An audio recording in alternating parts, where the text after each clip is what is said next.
Kalau kita amalkan ni, memang dari sudut kesihatan cukup hebat.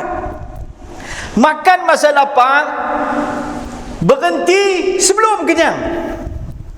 Yang ni dia perlukan satu kekuatan.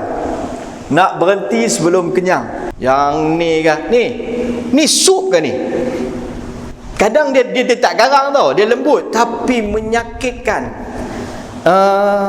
Sayang masak apa ni?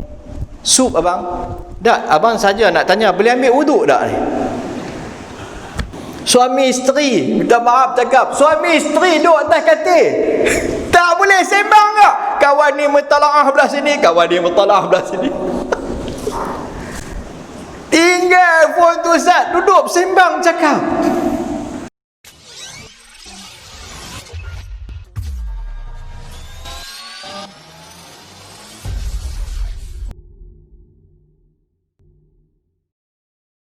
Assalamualaikum warahmatullahi wabarakatuh.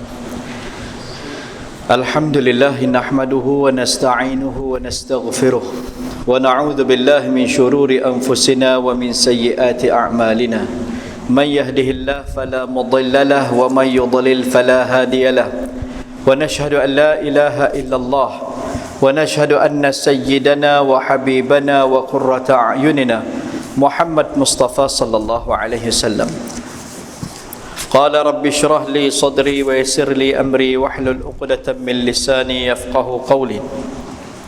Allahumma inni istawda'tuka ma qara'tuhu farudhu ilayya 'inda hajati ilayh. Rabbi yassir wa la tu'assir, rabbi tammim bil khair. Rabbi yassir wa la tu'assir, rabbi tammim bil khair. Rabbi yassir wa la tu'assir, rabbi tammim bil khair. اللهم ألهمنا مراشد أمورنا وأعذنا من شرور أنفسنا برحمتك يا أرحم الراحمين. قال الله سبحانه وتعالى أعوذ بالله من الشيطان الرجيم بسم الله الرحمن الرحيم قل إن كنتم تحبون الله فاتبعوني يحببكم الله ويغفر لكم ذنوبكم والله غفور رحيم. صدق الله العلي العظيم. وقال حبيبنا وكريمنا محمد مصطفى صلى الله عليه وسلم لا يؤمن أحدكم حتى أكون أحب إليه من ولده ووالده والناس أجمعين كما رواه الإمام البخاري. صدق رسول الله صلى الله عليه وسلم. وقال سهل بن عبد الله من لم يرى ولاية رسول الله صلى الله عليه وسلم في جميع أحواله ويرى نفسه في ملكه صلى الله عليه وسلم لم يذق حلاوة سنته. Alhamdulillah tuan-tuan, puan-puan yang dirahmati lagi dikasihi oleh Allah Ta'ala, kita bersyukur kehadirat Rabbul Jalil Jalla wa'ala atas peluang yang Allah berikan kepada kita. Malam ni kita dapat menyambung sedikit lagi muzakarah kita dengan kitab yang kita gunakan, himpunan hadis Akhlaq Al-Arba'un As-Sughra karangan Al-Imam Baihaqi rahimallahu ta'ala. Tuan-tuan, kita masih lagi membicarakan pada hadis yang pada bab yang ke-14 muka surat 72. Namun kita masih lagi membicarakan tentang di antara tanda-tanda cinta kepada Allah Subhanahu wa taala dan Rasulnya. Pada hari itu kita ceritakan sedikit beberapa perkara min alamati mahabbatihi sallallahu alaihi wasallam. Di antara tanda-tanda cinta kepada baginda Nabi sallallahu alaihi wasallam, kita sebut bagaimana sahabat-sahabat Nabi, contoh-contoh daripada hidup sahabat-sahabat Nabi sallallahu alaihi wasallam menzahirkan cinta mereka kepada Nabi sallallahu alaihi wasallam. Kita sebut kisah Sayyidina Umar yang mendengar penyair seorang wanita tua yang bersyair tentang Nabi sehingga dia menangis terduduk tak mampu berbicara. Kita sebut tentang kisah Bilal radhiyallahu taala anhu apabila saat ketika nak meninggalkan dunia, ketika isterinya sedih, isterinya sedih tentang keadaannya, tetapi Bilal radhiyallahu anhu gembira kerana nak berjumpa dengan Nabi sallallahu alaihi wasallam.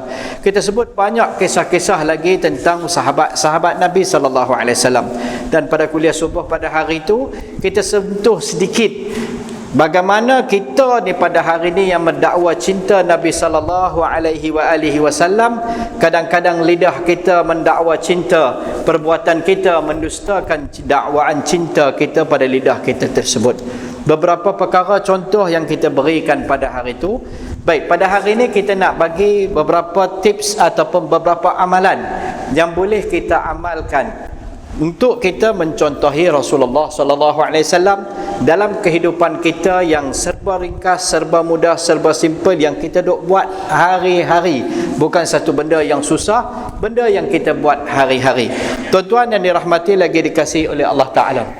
Sahal bin Abdullah radhiyallahu taala anhu berkata, "Man lam yara," barang siapa yang tidak, man lam yara wilayat Rasulillah sallallahu alaihi wasallam fi jami' ahwalihi wa yara nafsahu fi milkihi sallallahu alaihi wasallam lam yadhuq halawata sunnatihi.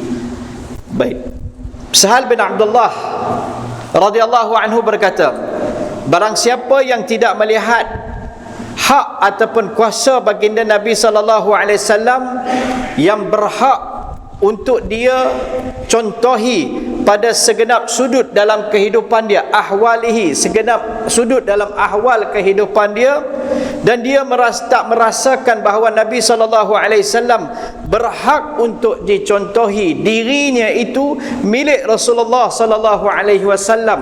Maksud dia, diri dia tu sepatutnya mencontohi Nabi SAW. Lam yadhuq halawata sunnatihi, maka dia tidak akan dapat merasai kemanisan sunnah Nabi sallallahu alaihi wasallam.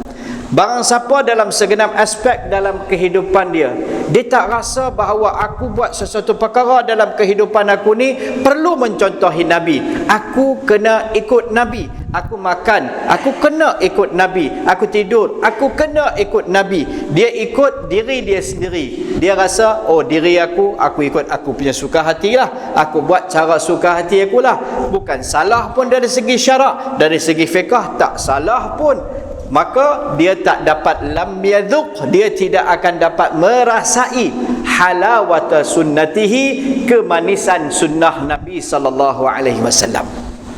Tuan-tuan, diri kita ni nak mendapat ridha Allah, kasih Allah, cinta Allah, sayang Allah. Dalam ayat yang kita bacakan tadi, fattabi'uni, ikut aku, ikut Nabi fi jami'i ahwalihi, pada semua keadaan dalam kehidupan kita. Tetapi kita katakan seperti Allah sebut dalam Quran, fattaqullaha mastata'tum, bertakwalah kepada Allah dalam keadaan kemampuan kamu.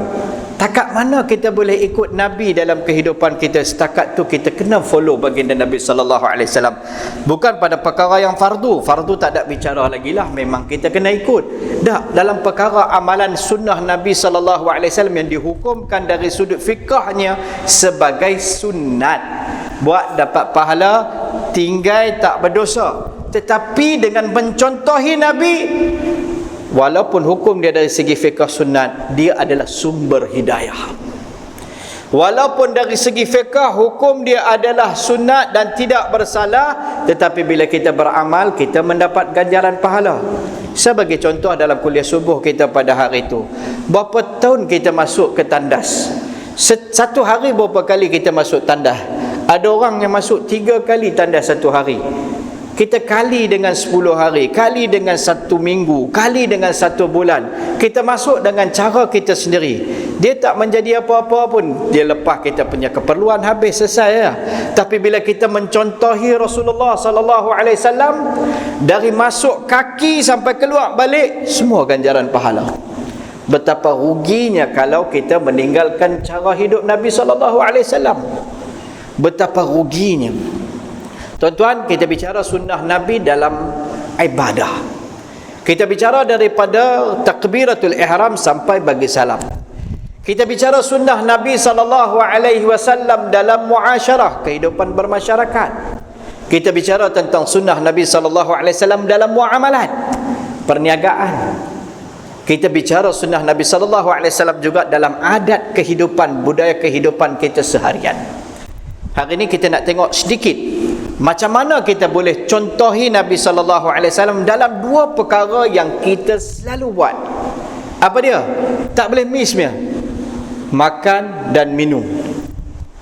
Makan kalau tak ada, jam. Minum kalau tak ada, lagi jam. Tak ada makan boleh lagi, kalau tak ada minum, habis. Dah makan, dah minum, kena pergi tandas pula. Kalau tak pergi tandas, habis cerita. Kan? Minum, tak boleh pergi tandas. Yang mana yang dok kata hebat, tara mana pun, dia nanti sengap betul-betul lah. Tak boleh pergi tandas, masuk tak boleh keluar.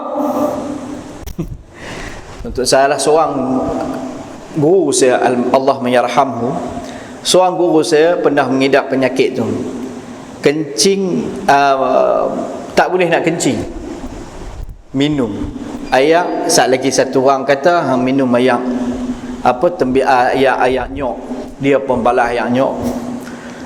Minum air nyok, saat lagi tak boleh juga. Satu orang kata tak, bukan nyok yang biasa kuning, nyok yang biasa tu, yang kuning tu kecil tu, nyok gading ke apa, yang tu pun dia minum, perut dia sampai kembung. Masa kami pergi ziarah dia, tak boleh buang air kecil.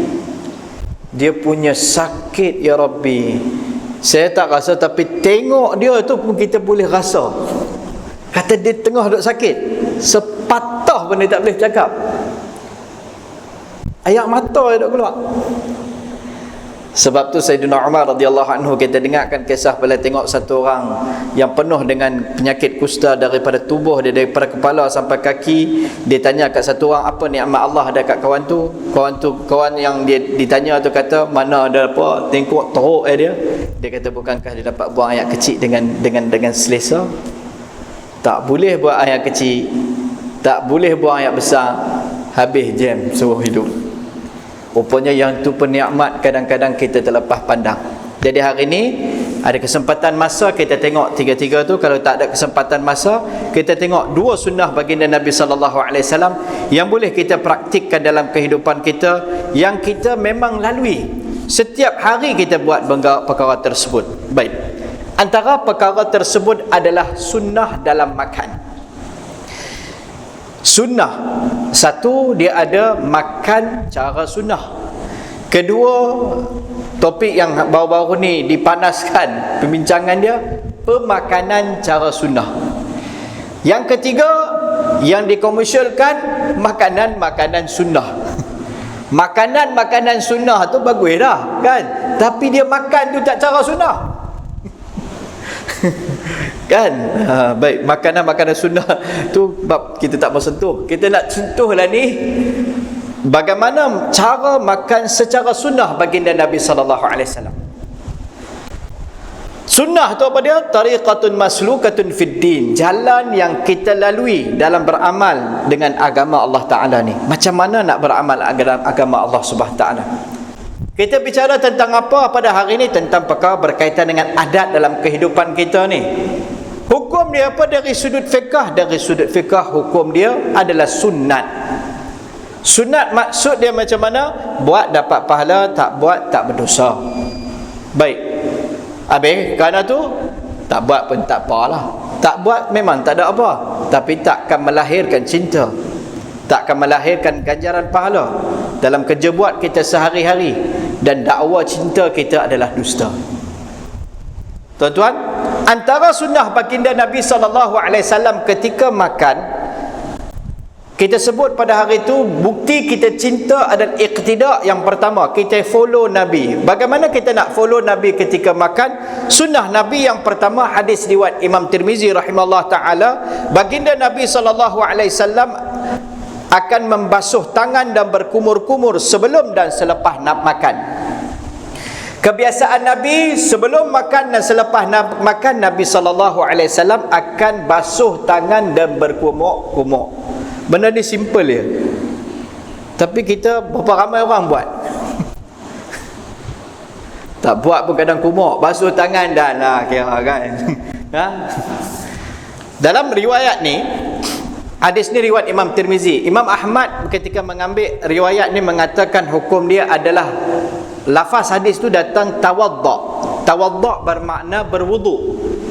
Jadi mengikut Imam Ahmad, sunat sebelum makan berwudu.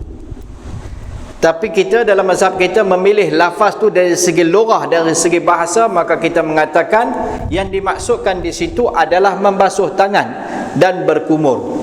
Sunat sebelum makan basuh tangan dan kumur. Tapi hari ni berkat dengan Covid ni kan berkat Covid tu tak berkat. Dah kan. Semua pakai basuh tangan, alhamdulillah. Kan? Sentuh apa pun basuh tangan. Jangan silap faham lah, Covid tu tak berkat. Yang tu musibah, yang tu ujian, ibtila daripada Allah Ta'ala. Tapi datang musibah, kita pula dapat follow sunnah. Tapi tak ada niat, tak dapat pahala, rugi. Sebelum makan Nabi SAW basuh tangan. Basuh tangan tu pun cara sunnah macam tu. Basuh tangan. Hari ni kita diajak sikit tambah lagi. Kan? Dulu pun kita tak perasan macam tu. Kadang basuh tangan, basuh juga. Sekali imbas ya, selam. Tak amal pun yang betul. Sunnah tu cantik dah, tapi tak amalkan sunnah dengan cara sunnah. Baik, yang kedua, kumur mulut sebelum makan. Hadis riwayat Imam Tirmizi. Baginda Nabi makan sebelum makan dan selepas makan. Tuan-tuan, dalam ittiba' sunnah ni ada keindahan dia, husnul muasyarah. Bila kita sebelum makan kita kumur mulut, kita dah bersihkan mulut kita, bersihkan tangan kita, kita basuh tangan. Lepas makan kita kumur mulut, mungkin makan yang kita makan ni ada sisa-sisa yang terlekat di sana sini. Bila kita kumur mulut, sisa tu keluar. Lepas makan kadang-kadang bagus kita balun makanan yang berbau. Tak payahlah kita sebut kan. Dengan kumur mulut dia akan mengurangkan bau tu. Kita bercakap dengan orang selepas tu kan, dalam keadaan yang lebih baik. Ini hikmah yang tersembunyi dalam sunnah. Kalau kita tak amal, lepas makan kita pergi bagus yang makanan. Ada makanan-makanan yang kita sendiri tahu lah kan, kena belacan bagus kan. Lepas tu bercakap, kadang setengah orang kan dia buat duk kali Allah, aku tak boleh tepi dah dia ni kan. Budu ke cencaluk ke, kena bagus yang sedap kan. Ada setengah orang tak boleh tahan dengan bau durian. Ada orang dia tak ada husnul muasyarah dalam bab ni, dia dah makan durian, lepas tu dia pergi belahak depan muka orang pula. Dia bagi depan dia tu musang king. Dia tu dia kata aku nampak hang ni kan, macam musang nak bagi supaya nampak. Husnul muasyarah tak ada. Keindahan dalam pergaulan. Baik. Antara dalam sunnah Nabi SAW ketika makan hendaklah berniat bahawa aku makan ni untuk memberi kekuatan untuk beribadah. Ini pahala niat. Dipetik dalam kitab At-Targhib Allamah Mundhiri rahimahullah ta'ala. Kita makan kalau kita niat, aku makan nak menguatkan diri aku, nak mengerjakan ibadah, tu pahala kering. Niat bukan kita nak kena duduk nak makan tu kan. Kita awak bersebang keras macam duduk niat ni, duduk pasang niat. Dah, niat satu lintasan dia. Pasal kadang ni dah praktik kan dalam sembahyang tu, usolli tu dia pergi bawa sampai tang makan. Satgi tang makan duk usolli tak ketahuan pula kan. Saya tak makan, diam Ustaz. Pasal apa? Diam seketika, aku sedang melintaskan niat. Tak payah hamba lagu tu. Niat satu lintasan. Lepas kuliah ni kita nak pergi kena makan, contohlah nak kena nasi, cak kuih tiaw ke apa, kita dia macam mana kita lintahkan dalam hati. Saja lepas habis kuliah aku nak pergi makan cak kuih tiaw kerana perut aku lapar. Kita tak susun lagu tu. Dia satu lintasan je. Lepas ni kena cak kuih tiaw sempoi. Macam itulah niat kita, niat ni nak menguatkan diri untuk mengerjakan ibadah. Ini pahala kering antara sunnah Nabi sallallahu alaihi wasallam dalam makan. Baik, Nabi sallallahu alaihi wasallam pernah mendorong orang ramai. Antara sunnah Nabi sallallahu alaihi wasallam yang ketiga, baginda Nabi sallallahu alaihi wasallam melarang untuk jangan makan terlalu banyak. Makan ketika lapar, berhenti sebelum kenyang. Makan ketika lapar, berhenti sebelum kenyang. Sepertiga untuk makanan, sepertiga untuk air, sepertiga baki dikosongkan. Ini antara sunnah Nabi sallallahu alaihi wasallam. Makan masa lapar, berhenti sebelum kenyang. Yang tu paling susah. Makan masa lapar boleh, Berhenti sebelum kenyang tu memang mencabar. Bagus mellow kan, dengan kuah buah-buah dah berhenti sebelum kenyang. Kita selalu berhenti bila sedang dah tak boleh nak bernafas. Kita lebih sikit kan. Sebab cari ayam. Berhenti selepas kenyang dah pun kategori wali. Kadang bukan kenyang, lebih pada kenyang, dah tersumbat saluran nafas. Tuan-tuan, sunnah Nabi ni cukup indah. Kalau kita amalkan ni, memang dari sudut kesihatan cukup hebat. Makan masa lapar, berhenti sebelum kenyang. Yang ni dia perlukan satu kekuatan. Nak berhenti sebelum kenyang. Yang cakap ni nombor satu lah. Kan? Kena kadang-kadang lok yang sempoi kan, dengan kita punya jiwa. Oi. Masa tu iman kata cukup, nafsu kata bubuh, iman kata jangan cari pasal, nafsu kata bubuh dulu, lepas tu kita tengok hospital mana nak admit. Dan dia, saya tak boleh makan nasi lemak, bukan selalu, sekali-sekala. Tiap-tiap hari yang tu lah duduk kata, sekali-sekala tu tiap-tiap hari. Bukan pasal masalah nasi lemak. Contohnya, ada orang dia bukan pantang makan, pantang tengok makanan.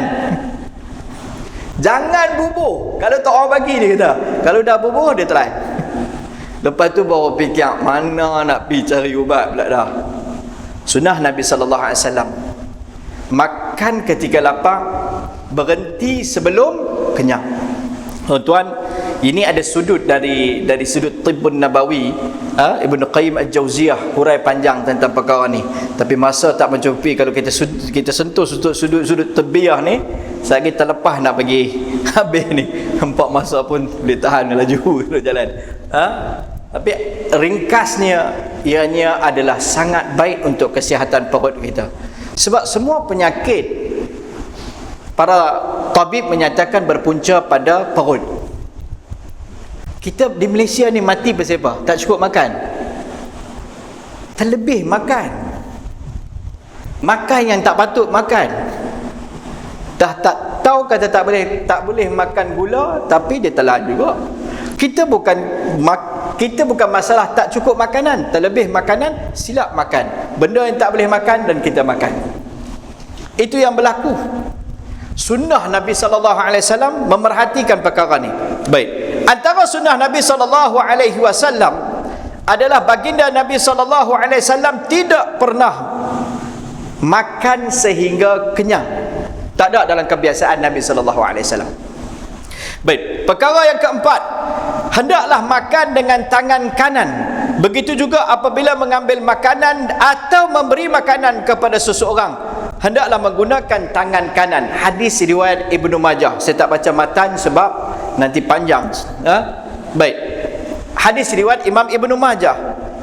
Sunnah dalam makan guna tangan kanan. Kalau begitu nak ambil makanan macam mana? Guna tangan kanan. Nak bagi makanan seseorang macam mana? Gunakan tangan kanan. Kerana tu gunakanlah tangan kanan. Kerana ada dalam sebuah hadis Nabi sallallahu alaihi wasallam, syaitan menggunakan tangan kiri. Kerana tu guna tangan kanan. Baik, saya nak makan, tengah makan, pergi rumah kenduri. Macam mana nak pakai tangan kanan? Duk tengah makan, tiba-tiba nak tambah lok. Takkan dengan nasi sekali saya nak pergi pegang. Macam mana? Yang terbaiknya sisip tangan dulu. Sisip tangan dulu, kita pegang dengan hujung. Kita pegang dengan hujung kalau kita benar-benar nak amalkan hadis ni. Baik, kalau saya pakai tangan kiri salah? Tak salah. Cuma bagi orang yang mencintai sunnah ni, dia nak follow exactly macam tu. Kalau dia nak amalkan macam tu, macam mana? Dia boleh pegang tangan macam ni. Setelah dia sisip jari dia. Kerana Nabi larang guna tangan kiri. Tetapi harus tak cedok lauk? Bukan makan. Cedok lauk ya. Harus tak? Harus. Baik. Ambil, makan, bagi ke orang, gunakan dengan tangan kanan. Antara sunnah juga makan pada hari itu kita sebut makanan baginda Nabi sallallahu alaihi wasallam makan berjemaah bersama. Tidak pernah baginda Nabi makan berseorangan. Hadis riwayat Imam Abu Daud. Kebiasaan Nabi makan berjemaah. Dalam sepotong hadis Nabi sallallahu alaihi wasallam menyebut Lebih ramai orang yang makan bersama bermakna lebih banyak keberkatan dan rahmat. Hadis ni dipetik daripada kitab Mishkatul Masabih. Dalam satu bekas makanan tersebut, lebih banyak tangan dalam makanan tersebut, lebih banyak rahmat dan keberkatan yang Allah beri pada makanan tersebut. Berkat ni tuan-tuan, bila dia masuk makanan tersebut dalam tubuh kita, dia beri kekuatan kepada kita mentaati perintah Allah, dia beri kesihatan kepada kita. Kalau tak berkat, dia masuk tak bagi manfaat. Syekh Mutawalli Sya'rawi rahimallahu ta'ala kata, kita minum air dengan cara sunnah, air yang masuk hasil daripada kita minum dengan cara sunnah tersebut akan beri keberkatan bila duduk dalam perut kita ni, pada kesihatan kita. Minum dengan cara sunnah Nabi sallallahu alaihi wasallam. Subhanallah. Ni makan. Nabi makan berjemaah. Kita benda ni bukan tak buat, kita selalu buat di masjid, tapi di rumah macam kita tak boleh nak buat. Hari ni dah jadi hidup di rumah ni berjemaah makin hilang di rumah. Satu orang nanti ambil makan pergi duduk kat depan TV, kan? Seorang ambil makan keluar pada rumah, dia duduk menghadap cikgu tiga segi ni. Kan? Sabar. Sibuk sangat. Kan? Last sekali tinggal bapak seorang kat meja duduk tunggu. Bila benda ni kadang kita amal? Bila Ramadan. Sebab tu Ramadan menjalinkan mahabbah. Duduk bersama ni, dia mengikat hati, menjalin mahabbah. Link pada bulan Ramadan kita perasan tak? Sangat susah. Ada buku-buku tarbiyah yang para ulama menulis bagaimana nak mentarbiah keluarga ni. Salah satu dia masa yang sesuai adalah ketika duduk makan bersama. Yang ni pada hari ni dah jadi satu perkara yang susah dah nak amalkan. Nak kena tunggu Ramadan baru boleh buat. Terbaik tuan-tuan, cuba duduk makan bersama, duduk dengan keluarga. Masa makan bersama tu kita sampaikan nasihat secara tak formal. Dengar betul-betul nasihat, bukan beletiak. Beletiak kalau budak remaja dia nanti melewat, nanti nak duduk. Mai duduk nak makan sama-sama, itulah hang awak nak tak mau nak betul perangai duduk lagu ni, dia nanti berjalan assalamualaikum, tak duduk dah. Bila kita makan tu ada pautan hati bila duduk makan bersama. Dijalin mahabbah, hubungan kasih sayang. Masa tu kita cakap 2-3 perkara. 2-3 perkara dengan lemah lembut, dia menyentuh. Hebat tuan-tuan. Dan benda ni kita perasan tak, satu masa dulu benda ni dia ambil berat, tapi kerana hari ni kita punya kesibukan telah membuatkan kita kehilangan. Tuan-tuan, kehilangan lebih menyakitkan daripada tak pernah memiliki. Kalau tak pernah ada dalam budaya kita, lain cerita. Benda ni pernah ada dan kita hilang pada hari ni. Ibu bapa mula mengadu anak-anak hilang daripada rumah. Kita tak pernah fikir kadang-kadang apa usaha kita nak buat ni, nak satukan keluarga. Sekurang-kurangnya kita satukan dalam makan ni. Kalau 2-3 orang bergaduh, nak bagi satukan macam mana? Buat makan. Makan dia banyak-banyak. Dalam masjid kalau ada masalah, buat kenduri. Buat kenduri semua mai. Kuliah belum tentu lagi. Kenduri sikit insya-Allah. Buat kenduri yang sempoi-sempoi semua kira favorite, semua boleh jalan mai. Makan dia boleh menyatukan. Kenduri ini menyatukan. Di dalam rumah kita boleh buat kenduri, makan sekali-sekala, makan yang favorite. Buat satu hari yang walaupun anak-anak duduk merata, satu hari yang mana kita boleh berkumpul makan bersama. Ni kadang nak kena tunggu raya baru nak makan bersama. Tentukan hari Jumaat ke hari Sabtu, semua orang boleh duduk makan bersama. Kita yang ada dalam rumah ni, tak boleh ke satu masa untuk kita duduk makan bersama? Apa yang buat sibuk sangat untuk kita? Nabi sebut menjalin keberkatan. Keberkatan ni apa dia? Khairum minallah. Dalam kitab Jazaa'ul A'mal, Alama Ashraf Al-Tanawi rahimahullah ta'ala menafsirkan keberkatan al-khair minallah, kebaikan yang datang pada Allah. Allah sendiri bagi. Keberkatan bila ada pada usia, membuatkan satu orang tu makin panjang usia dia, makin dia taat pada perintah Allah, makin dekat dengan syurga. Keberkatan bila tak ada dalam usia makin panjang, dia makin jauh pada Allah Ta'ala. Keberkatan bila ada pada wang ringgit kita akan membuatkan kita makin dekat dengan Allah. Bila tak ada, duit kita tu tak boleh mendekatkan kita, bahkan menjauhkan kita daripada syurga Allah Ta'ala. Makin ada duit, makin sombong. Makin ada duit, makin jauh dengan adik-beradik. Takut mereka minta duit. Lebih susah, lebih teruk. Makin ada duit, makin susah. Saya pernah jumpa orang macam tu. Pasal apa? Pakai kereta pun buruk, padahal ada duit banyak. Pasal apa macam tu? Takut orang minta duit kat dia. Takut adik-beradik tahu kata dia senang. Last kali dia mati dengan susah macam tu. Lepas dia mati, anak-anak senang. Dia punya susah payah, rengkuh pun tak dapat nikmat kehidupan dia sendiri. Baik, tuan-tuan, kita balik dengan makan bersama. Sunnah Nabi. Satu, kita boleh makan bersama, kita kata makan dalam dulang. Bahasa kita Penang ni makan dalam talam. Ustaz, saya ni tak biasalah nak duduk makan dalam talam ni, macam-macam kadang-kadang kan. Okey, makan dengan dalam pinggan masing-masing, duduk berjemaah. Masuk dah dalam sunnah ni? Masih masuk dalam sunnah ni. Yang terbaik kita sebutkan tadi tu, itu adalah yang terbaik. Tak boleh buat nombor 1, buat nombor 2. Makan sama-sama, tapi berjemaah. Nabi makan di bawah, kita tak boleh lagi di bawah, makan di atas. Tapi kita dah amalkan berjemaah. Sunnah akan menyatukan. Sunnah Nabi ni punya kehebatan, ianya akan menyatukan. Kadang kita duk fikir nak buat lagu manalah dalam rumah ni, nak bagi satukan hati, kasih sayang, mawaddah warahmah, kan? Wa Aminah wa Fatimah, macam-macam duk fikir. Duduk makan sama. Try dulu. Saya ada satu orang kawan dulu, saya zaman belajar, satu orang jutawan. Bapak dia ada kilang dan sebagainya. Sibuk bapak dia, hari raya pun kerja. Tetapi dalam setiap minggu mereka ada satu hari yang mana mereka akan makan bersama. Bapak dia punya sibuk ni, kira keluar gelap, balik gelap. Hari minggu dia ada rumah. Lain keluar gelap, balik gelap. Tapi mereka cukup jaga antara amalan yang mereka jaga, makan bersama. Ada hari dalam satu minggu tu mereka akan makan bersama.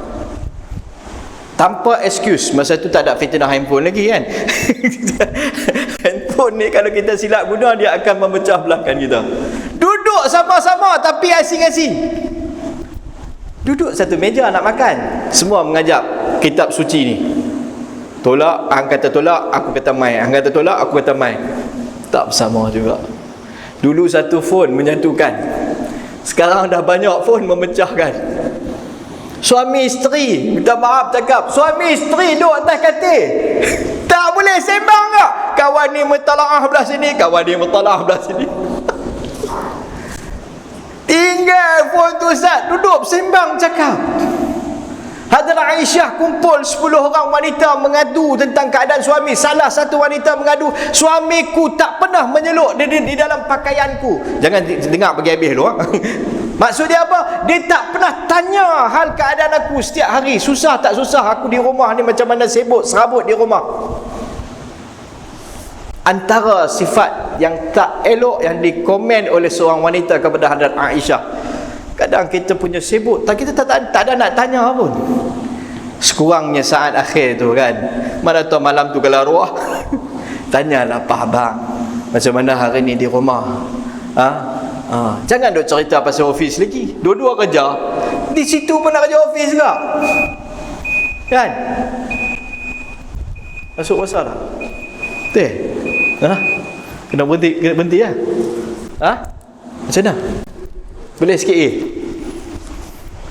baik sikit lagi tuan-tuan. Dia macam di tengah-tengah highway ni. Kan? Baik. Jadi makan bersama kita boleh amalkan. Ini antara sunnah Nabi sallallahu alaihi wasallam.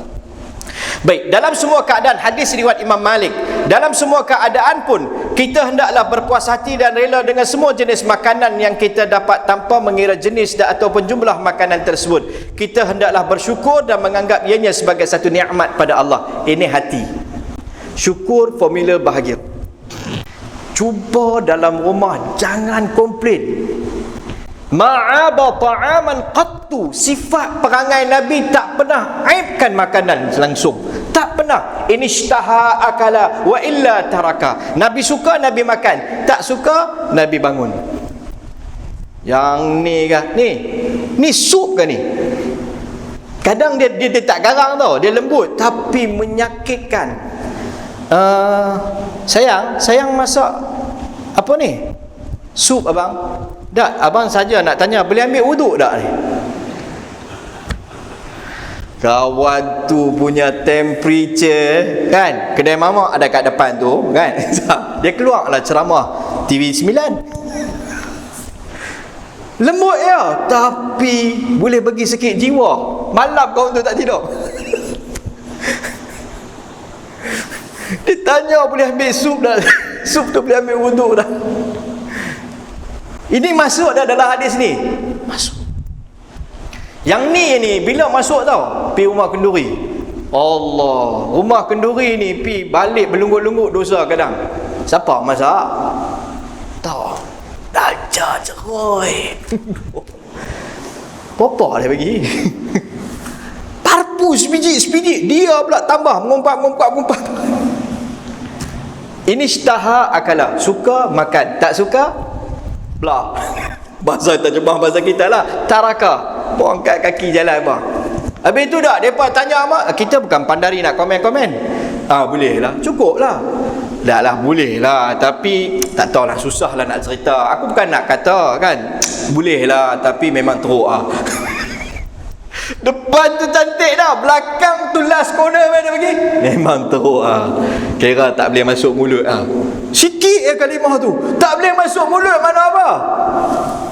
Tukang masak ni kira tak ada bintang langsung, tak guna. Ni Penang punya skill bahasa kan. Orang Penang yang mengetahui, menjiwai kalimah-kalimah tu kan. Sebab lidah Penang memang lidah cerewet nombor 1 dalam Malaysia. Betul. Kita susah nak pergi duduk luar. Sebab lidah duk makan macam ni, dia pergi duduk luar, Allah, garam 1 lori kalimah tu.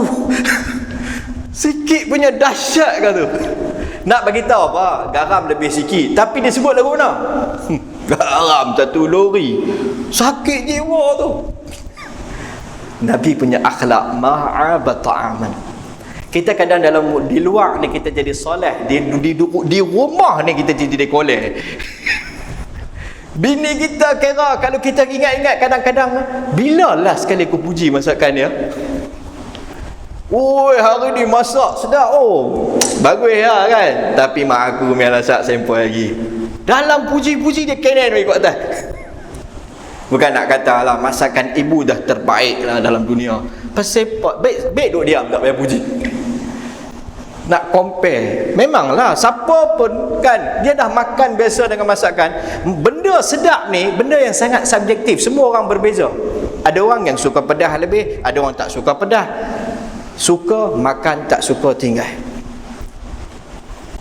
Ini akhlak Nabi sallallahu alaihi wasallam berkaitan dengan makan. Syukur. Formula untuk bahagia adalah syukur. Baik. Hendaklah 3 cara duduk Nabi sallallahu alaihi wasallam. Yang ni kalau buat tu lagi cantik kan.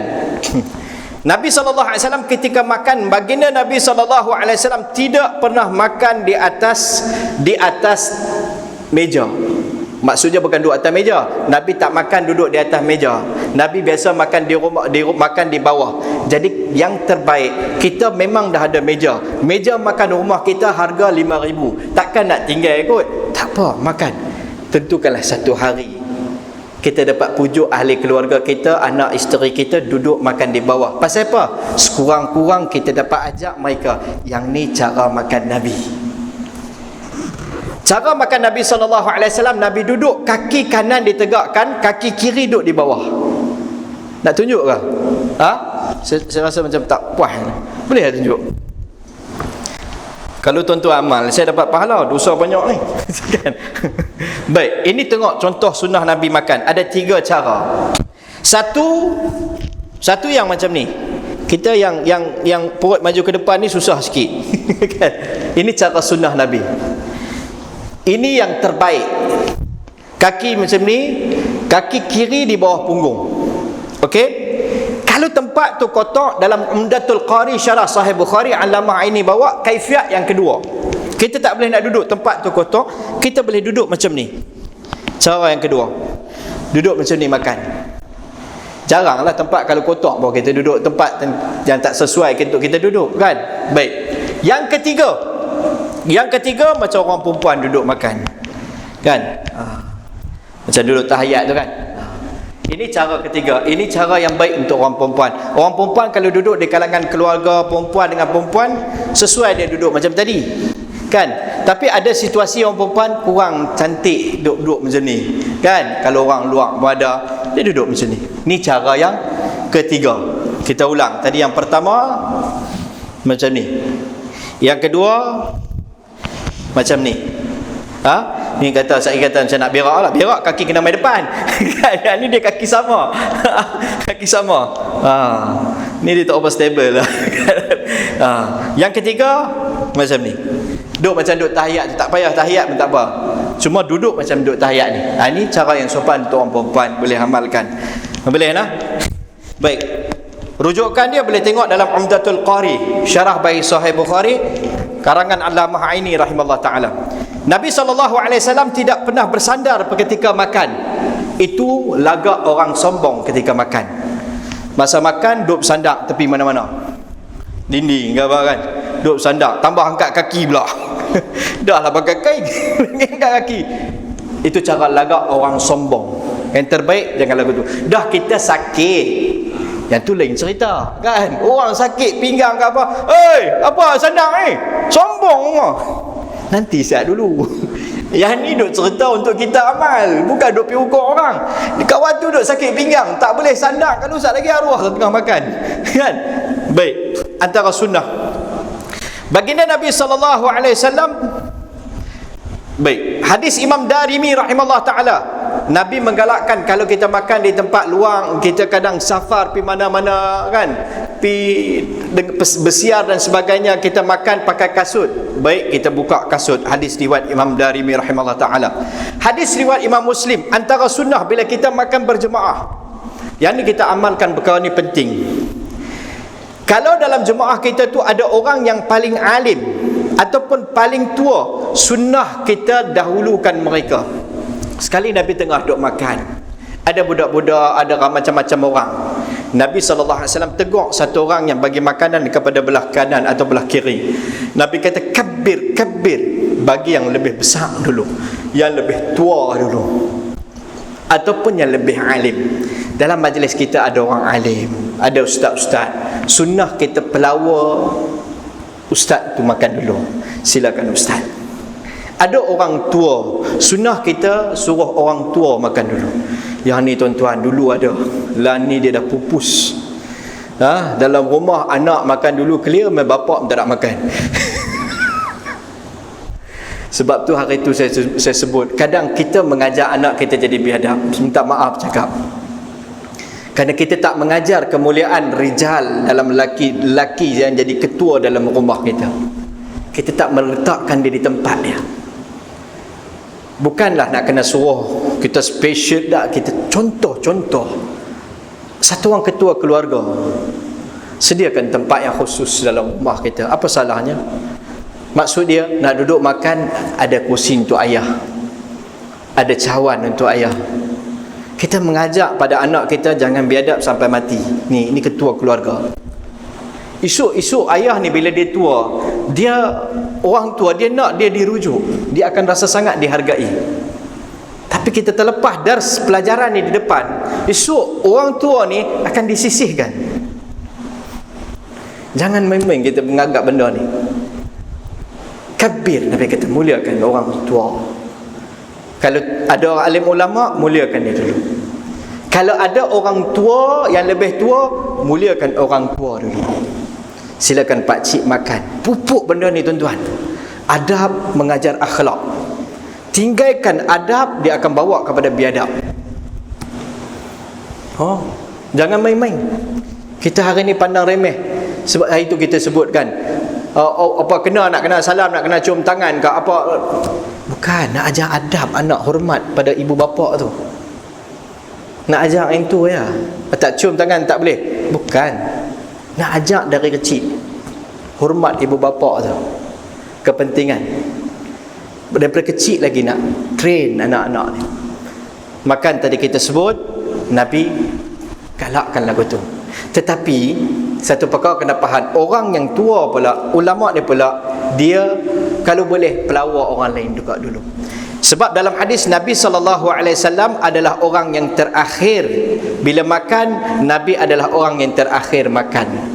Walaupun Nabi suruh mulakan muliakan ulama ataupun muliakan orang yang lebih tua dalam makna kabir tadi, tetapi Nabi adalah yang paling mulia. Nabi akan biasakan makan yang terakhir. Itu tawadhu' Rasulullah sallallahu alaihi wasallam. Baik, satu lagi hadis menyebut yamin, belah kanan. Kalau semua orang sama, semua pakcik-pakcik ida, kan, nak mula tua pun semua lebih kurang. Takkan nak pergi tanya umur, ni apa 76 yang ni 66. Yang mana 50 78 17. Jenuh kan. Sekadar mampulah. Belah kanan. Ini belah kanan. Ini sunnah. Dalam sunnah juga, bila orang hulak kita jangan tawaduk, tak kena gaya. Orang dah hulak kita, ambil kita pula tanda tolak. Dia pula hulak, kita pula tolak. Bila nak pergi sampai habis? Kadang kita tu tawaduk dia tak kena dengan tempat dia. Baik. Jika seseorang mendapat makanan, dapat amalkan. Dalam kitab At-Targhib dinyatakan, jika seorang dapat mengamalkan, makanlah dengan menggunakan 3 jari. Kemudian gunakanlah seterusnya. Nabi makan roti 3 jari. Kita nak makan 3 jari bila nak habis? Kita makan nasi. Cinta kepada Nabi, nak pupuk, mulakan dengan 3 jari. 1, 2, 3. Lepas tu balaslah 5. Jangan makan sampai 10 jari, kan? Lepas tu makan 5 jari. Tapi kenapa ni? Nak train mencintai sunnah Nabi sallallahu alaihi wasallam. Baik, antara dia bila nak makan baca bismillah. Satu hari satu orang budak duduk nak makan, Nabi tegur adab makan. Ya ghulam, samillah. Wahai anak kecil, bila nak makan tangan dia pergi sana, pergi sini dalam talam. Nabi kata, ya ghulam, wahai budak kecil, baca bismillah dulu, samillah. Akhlak Nabi. Nabi tak riak, oi, akal dah.